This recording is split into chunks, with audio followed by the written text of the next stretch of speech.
What's up, dudes? Welcome back to the Dragon's Den. I'm Dragon, or GreatStonedDragon if you're not into the whole brevity thing. Today marks the dawn of a brand new adventure here in the Dragon's Den, a journey into the hazy realm of gaming. That's right, we're kicking off a brand new series here where I dive into video games, some that I love, some that are brand new, and help unravel the mystery of, is it a good one to play while you're baked? Not every game is a fun one to play when you're stoned out of your gourd. Some can be a little too complicated, maybe some a little too repetitive, but some are just like Goldilocks with that third bed.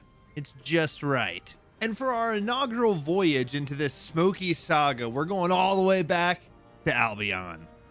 That's right, we're talking about a timeless classic here with the first installment of the Fable series. Me, myself, I never really dabbled in a whole lot of Fable. I played a little bit of Fable 2 co-op with a friend, which got me curious about the whole series, but I could only ever get my hands on Fable 3, and I played through it in its entirety. And like, it was okay, but I also had heard that it is the worst one in the series. It's the most despised by the fan base, and I've always heard that number one was highest praise. Recently, my wife underwent surgery, so I needed to make sure that I was ready and able to be able to help her at any moment. So I didn't want to spend any time outside of our room where she was recovering.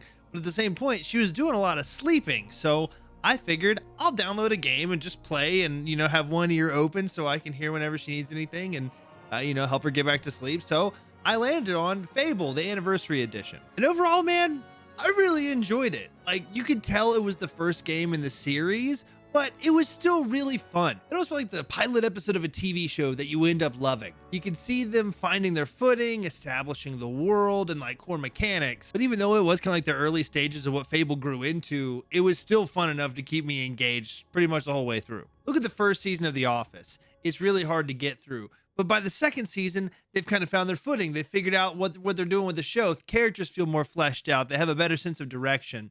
That's kind of what it felt like with Fable. It was a little bit janky. It felt like some of the mechanics were not fully thought through or smoothed out. It has that like reminiscent feel, that classic charm, the feeling of something really special getting built, finding the foundation of it all before you can extrapolate on it. Now, with a game like Fable, it should come as no surprise that one of the key elements of this game that kept me hooked was the storytelling.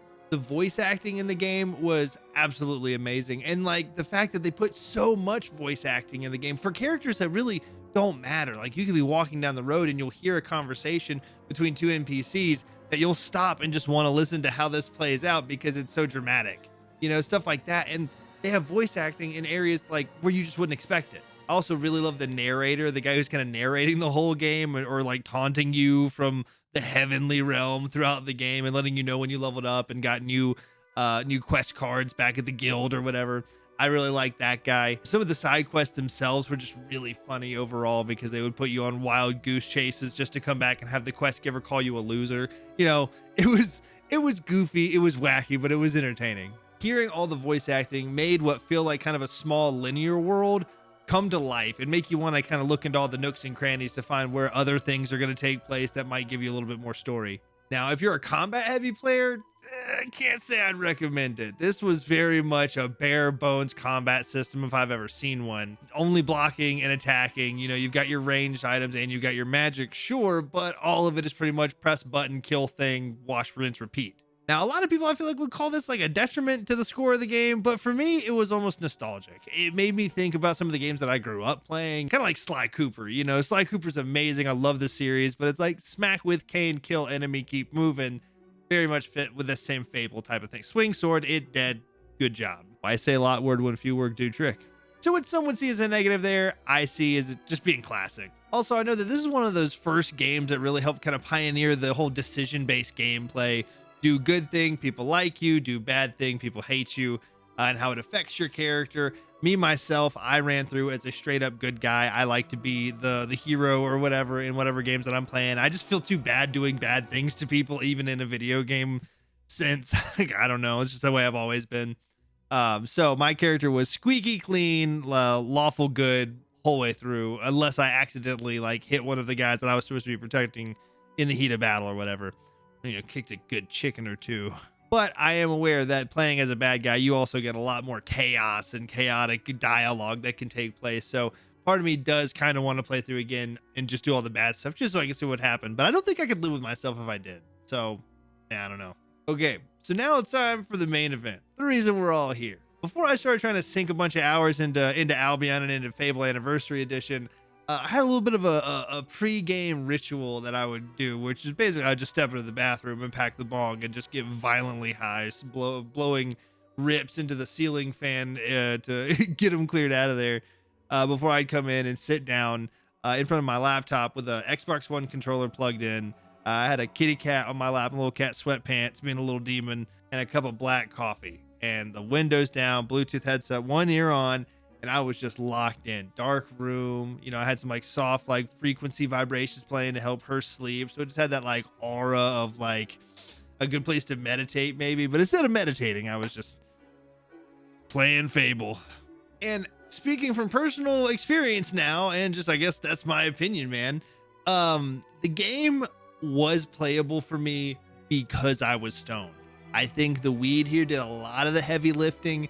Otherwise, I feel like maybe I could have gotten bored and moved on to something else pretty quick. But I think because I was as blasted as I was, sitting there just playing the game and eating up the story and like listening to some of the characters and the dialogue and trying to do all the side quests that I could too, it really helped me just keep me locked in. And it really helped me keep a positive perspective on the whole thing. And you know, I like to think that when I'm stoned, I can see things from not directly here like I always look at stuff, but just from over here. So where I could see, oh, this is boring. Oh, I have other games I should be playing that I've paid more money for that are just sitting in my Steam library. Seeing it from over here helped me go, oh man, this does kind of feel like some of the old games that I used to play. And what a cool thing to go back and look at something remastered, because the graphics do look great, even though it does look kind of clunky because it is such an old game. Or I remember playing through that little bit of Fable 2 that I played with that one friend of mine, and we had a great time. I should really play Fable 2. And the weed really helped me appreciate the graphical upscaling that they did here, because I do remember seeing somebody play a little bit of Fable 1, and man, night and day difference as opposed to Fable Anniversary Edition, especially on my computer. But the honest truth is, my fellow adventurers, I think if you'd never played Fable before and you picked up Fable Anniversary Edition to give it your first go, and you were stone cold sober, it might be tough. It might be kind of tough. It might be tough to want to stick through and play all the way through. You might get bored. You might get kind of just like, there's other stuff I could be playing. That is likely to happen here. So just keep that in mind. It is really fun, and for the nostalgia factor alone, it's great. But if this is your first time with the series and you don't have any sort of tie to it, then it might not be for you. So the big question is, was Fable Anniversary Edition a fun game to play while enjoying some herbal enhancements? Well, here in the Dragon's Den, we're going to need a proper ranking system, and I haven't come up with that yet, so I'm just going to give it a numerical value, and I'd say it was about a 7 out of 10, maybe 6.5 out of 10. That's not bad. That's still fun. It's worth playing through, but does it require multiple playthroughs? No. Does it require you to do all the side quests? No, not really. You can have an enjoyable time front to back just in the main story, wrap it up, and then you can uninstall it and make space for something else. It also didn't take up a whole lot of space. I think it was like 9 gigs. Pretty stellar. But it wasn't one of the best games I've ever played in my life. The story wasn't one of the best I've ever seen in my life, but I enjoyed it. And I can say, for the price point, and if you got some bud on you and you're looking for a fun little RPG to play that's not going to require too much of you, this is a great choice. There's no complex leveling systems. There's no like synergies you need to learn about. It's very cut and dry. Here's what it is. Play the game, have fun. When you're done, you're done. So yeah, 7 out of 10, I think, is a solid for what I went through here. I had a great time. Despite being some spots where I was kind of like, I'm falling asleep in my chair, but hey, maybe I was just too baked. I don't know. It's a charming game with a great story and wonderful voice acting, especially if you're in that elevated mindset. However, the dated gameplay might not captivate everybody in a sober mind. That extra little bit of immersion and a way for me to appreciate it, it bumped it up a good bit for me. There you go, folks. My stoned journey through Fable Anniversary Edition comes to an end, and I can say I had a great time. Have you played Fable? Have you grown up with the Fable series? Let me know if you've had similar experiences down in the comments. If you have another game that you want to see me play through and give a review like this of, let me know that down in the comments or in the Discord channel, which the link tree is in the description. I'd love to hear from you there.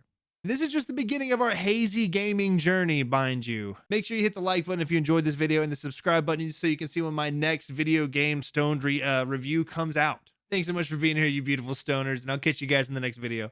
Dragon abides.